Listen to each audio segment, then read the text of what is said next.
முன்னாள் முதல்வர்கள் எம்ஜிஆர் மற்றும் ஜெயலலிதா குறித்து பேசிய அமைச்சர் தாமோ அன்பரசனை முன்னாள் அமைச்சர் செல்லூர் ராஜு கடுமையாக விமர்சித்துள்ளார். நீங்க நடிச்சீங்களா இல்லையா? உங்க அப்பா நடிச்சாரா இல்லையா? காகிதப்பூ நாடான் கதாநாயகன் தானே. இந்த நடிகர்கள்லாம் கொச்சையாக பேசுவது. யார பேச வேணும்? யாராவது குறிப்பிட்டு பேசு. உனக்கு எல்லாரும் ஒரு சைக்கிள் நீங்க எம்ஜிஆர் உன்னாடா. ஏன்னா அந்த கட்சி நீங்க பதவி சுகம் அனுபவிக்கிறீங்கல்ல, 71 வரைக்கும் தொடர்ந்து வெற்றி பெற்றீங்க நீங்க இல்லையா? 71 பிறகு கட்சி ஆரம்பிச்ச பிறகு நீ வெற்றி பெற முடியுதா? எத்தனை ஆண்டுகள் புரட்சி தலைவர் இருக்கம் தொட்டீங்க. நீ கோட்டை பக்கம் அறப்படுகிறதா? திமுக அறப்படுகிறதா? சொல்லுங்க.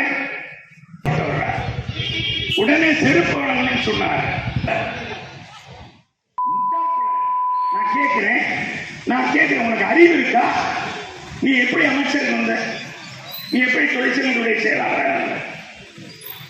இந்த தொழிற்சங்கத்தை காப்பாற்றியவர் எம்ஜிஆர் இல்லையா? முதலாக போக்குவரத்து தொழிலாளர்களுக்கு பாலிடெக்னிக் கொண்டு வந்தவர், மருத்துவக் கல்லூரி கொண்டு வந்தார், பொறியியல் கல்லூரி கொண்டு வந்தவர் எம்ஜிஆர் இல்லையா? ஜீவா இல்லம் என்று தொடங்கி சென்னையில் நானே உடைக்கணும்ன்றான். இங்க இருக்கிற அமைச்சர் சோத்தால் அடித்த பிள்ளைகள் பதவி சுகத்தை அனுபவிக்கிறேன். என்னடா யோசிச்சீங்க? உங்க நாடாளுமன்ற உறுப்பினர் இப்ப நாடாளுமன்றம் நடக்குது, குரல் கொடுக்க தயாரா? எங்க அம்மா இல்ல நீங்க சொல்லி இருப்பீங்களா? இதே நேரத்தில் எங்க நாடாளுமன்ற உறுப்பினர் அனுப்பி வைக்கிறீங்களா? எங்க எடப்பாடி சொல்லி இருப்பாங்கல்ல. முல்லை பெரியார் பிரச்சனையை எந்த காலத்தில் முடிவு? பேர் என்னை கட்ட விட மாட்டேங்கிறாங்க கேரளத்துக்காரன். 4 மரத்தை விட்டு விட மாட்டேங்கிறான்.